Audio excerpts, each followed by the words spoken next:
Touch is taboo in our society and in our culture. So we learn an attitude that we internalize from a very young age. Look, don't touch. Look with your eyes, not your hands. And as we grow up, those thoughts are really embedded deeply within us, and we have to do a lot of work to kind of unlearn, relearn, recenter, and then apply the norms that we feel right about, that do fit us as deafblind people, because hearing-sighted norms do not.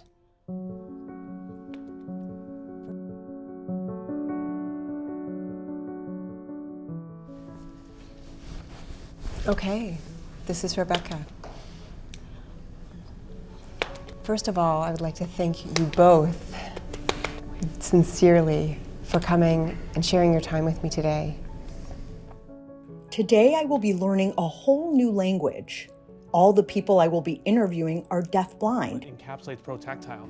The voices you hear are interpreters. It is so rich and comes with so much more. And so this is a story that may unfold in an unfamiliar way.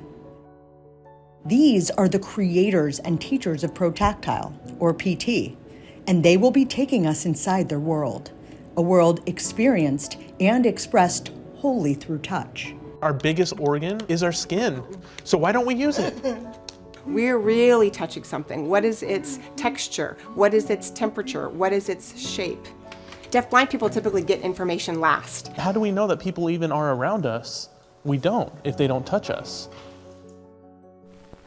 Historically, deafblind people have had to rely on others, interpreters and support service providers. They have traditionally communicated with American Sign Language, or ASL, or Tactile Sign Language. But ProTactile is completely different from anything that's come before it. It is a language created by the deafblind for the deafblind. Having agency is at the center of ProTactile.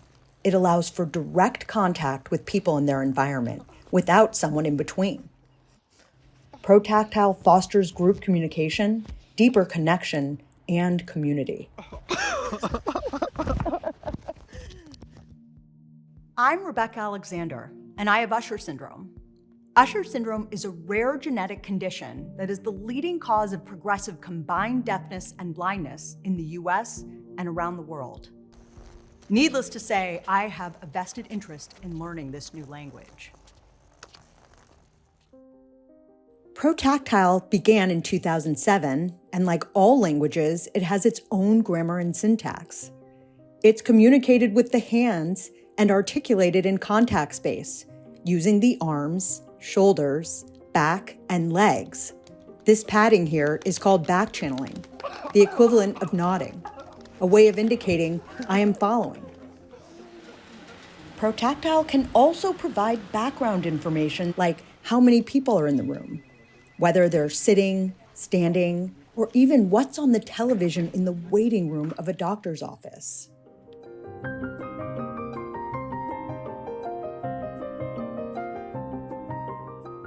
Yelisa Nuccio, the trailblazer and one of the creators of ProTactile, served as my guide. So I'm going to use our legs, and first of all, check in with you, Rebecca, to make sure that you're comfortable. Are you comfortable with how we're arranged? Yes. Okay, so our torsos are a little far away, so we want to be close like this because we're going to be using our torsos and our arms and our legs when we're talking in PT. Okay, so we're going to really just focus on what we're feeling between the two of us. You try to feel me as much as you can, Rebecca, okay? Don't worry about leaning back and trying to see, okay? Just really try to feel my language, because that's what I'm expressing is all through touch. Yelisa was born in Croatia, the only deafblind person in her family. She did not have language until her family moved to the US and she learned American Sign Language. She received a master's degree in public health and in 2007 became the first ever deafblind director of the Deafblind Institute in Seattle. Historically, it's been run by hearing-sighted folks. But when I got in as director, we switched to a new model. We couldn't afford a huge budget for interpreters. So we had lots of different programs and projects that we were running, and we thought, well, we're going to do this ourselves. This works. We said, we're not going to be using the hearing-sighted norms here. We're not going to be abiding by deaf norms either. And people said, well, then what are we going to do? Because we hadn't been in communication directly historically. and we established a PT zone, first and foremost there. When we said anyone who comes into this space is not to be speaking in English. So there's no auditory communication here. And there's no visual ASL happening either. Instead, when you come in, what you need to do is walk up to us and touch us. As ProTactile developed and its benefits became clear, Yelisa went on to create Tactile Communications, a learning and education center for deafblind people. She also trains interpreters at the ProTactile House, the first and only of its kind in the world, housed in Monmouth, Oregon, near Western Oregon University. ProTactile language has been researched since 2010, and there are many, many rules, and these aren't arbitrary rules. These are rules that have arisen organically within the language.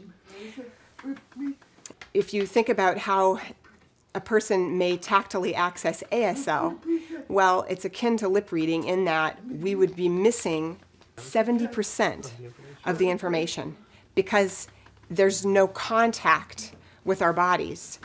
Everything is up in airspace. 70%.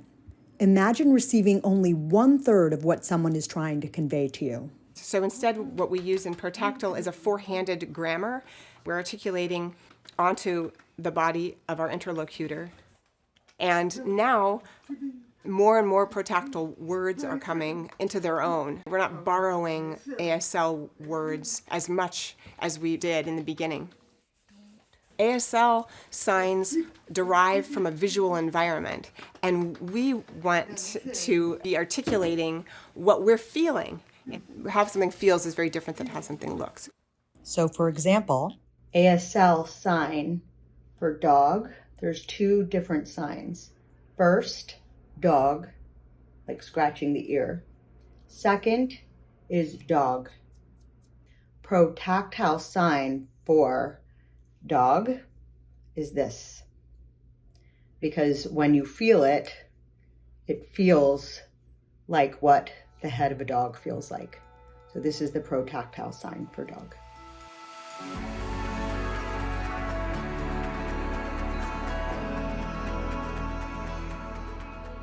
Yelisa works closely with Haley Broadway and Roberto Cabrera. We sat in a circle to have this discussion. ProTactile is especially groundbreaking because it allows deafblind people the opportunity to communicate in a group.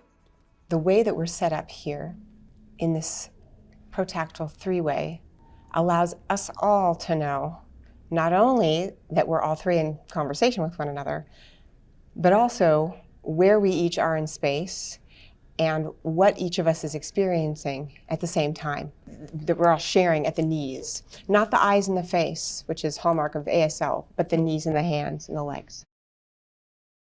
Haley and her brother both have Usher syndrome and were raised by hearing parents who learned how to sign to communicate with them. She is a ProTactile instructor for deafblind children and their families. Roberto is third-generation deafblind and a vocational rehabilitation counselor and teacher for people who are deaf and deafblind. The way we're arranged is so that we can share information. We can have a natural, organic conversation. That's why we're established the way we are. And we set up information to be shared on a variety of sources. It could be on your forearm. It could be on your thigh. It could be on your shoulder. It really depends on how you want to express the information being shared and reciprocate that.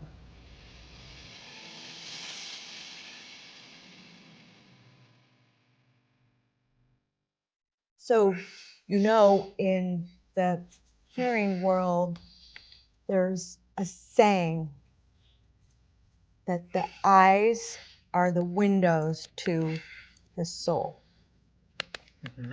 How do you feel about touch, the way that hearing people have that saying? Touch will tell you 1,000 words. I mean, you can look at a picture and yet that tells you 1,000 words, but really touch, it has energy, it has emotion. Everything is right here at our fingertips.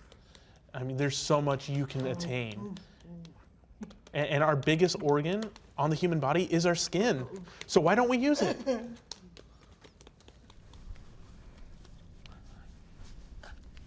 Well, a hug is a way to come together and really feel warmth from another human being. But you know, sometimes you get a hug from someone and they lean over awkwardly, their feet are really far away from you, they're leaning kind of back, or they give you an awkward pat. That conveys so much information. So there's a soul-to-soul connection that can happen through touch also. Touch oftentimes is a fleeting sense for a lot of hearing-sighted people. And what we want to do is broaden our tactile reach, so we're not just getting in touch with things and then disconnecting 2 seconds later. We're really touching something. What is its texture? What is its temperature? What is its shape? So that we can really know those objects, and then those can be encoded into protactile language because they originate from a place of feeling.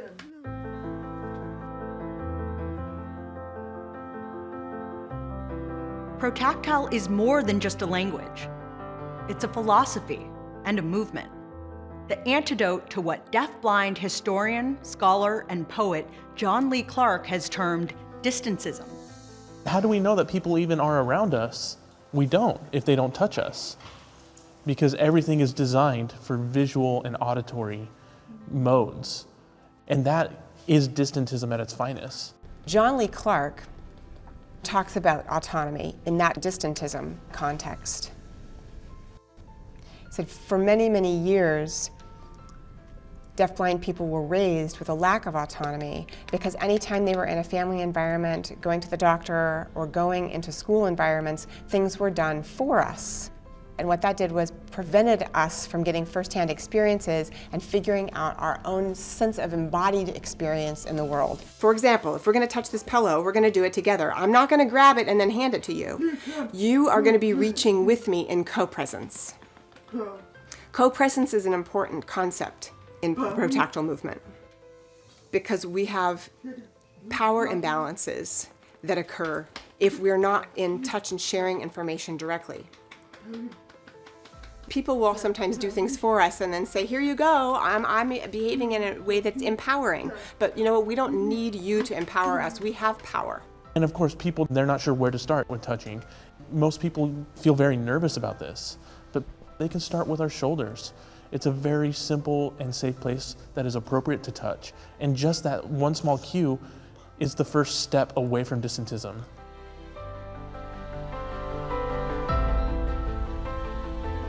What happened the night that I was invited to dinner to the Protactile or PT house was a profound experience for me. They were having tacos that night and invited me to join. Cameras weren't allowed, and I said, I gotta go. And when I got there, it was completely dark because, of course, they don't rely on vision or hearing to navigate. And I realized that I could see absolutely nothing. I also realized that I was able to hear, and being able to hear put me at a disadvantage if I was trying to learn a language that was based in touch. So I took my cochlear implants off, and I joined them completely deaf and blind in this completely deaf-blind world. I was given a tour of the entire house based on touch, and it was so interesting to experience the whole house, not based on what it looked like, but what it felt like. Having to eat tacos with them and figure out how to make it all work and not be able to communicate what I needed by using my voice, nothing other than touch. Well, how do you communicate when you have messy taco fingers?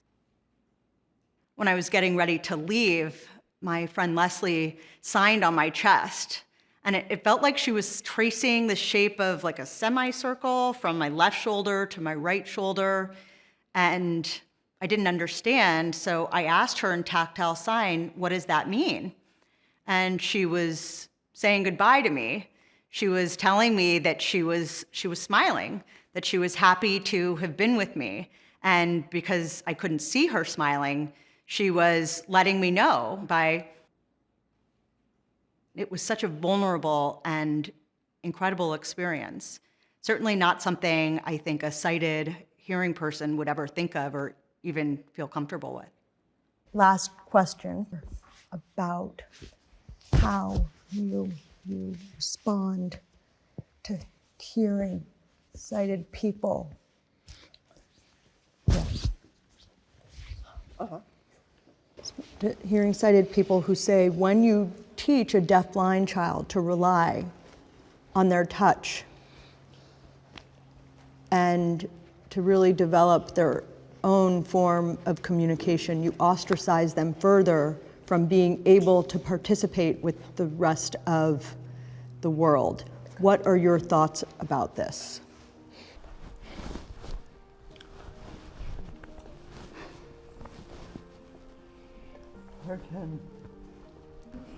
So I think the key here isn't just to think about that children need protactile. It's that anyone in our world who wants to interact with people who are deafblind need protactile. I mean, sure, you could say that the world is hearing and sighted, but deafblind community is a minority community, as are many other communities. And it's not always on the backs of minority communities to assimilate to hearing sighted norms. We don't want to think about the fact that the community is centered around deaf-blind people. It's not. It's a community that's centered around touch, around protactile norms, and anyone can adopt those protactile norms. The families are adopting these norms, friends are adopting these norms, so that we can all share in tactile space together. We go to restaurants and they bring a cup to the table, they touch the cup to my hand or to the deaf-blind child's hand. You know, instead of putting a cup on the table and not touching me, and I knock it right over because I don't even know that it's there. So again, protactile's for everyone. You don't have to assimilate because the world isn't a stationary place that's just decided upon by those in the majority. The world is an eclectic place where we all can share and figure out how to share together in a modality that we can jointly connect in.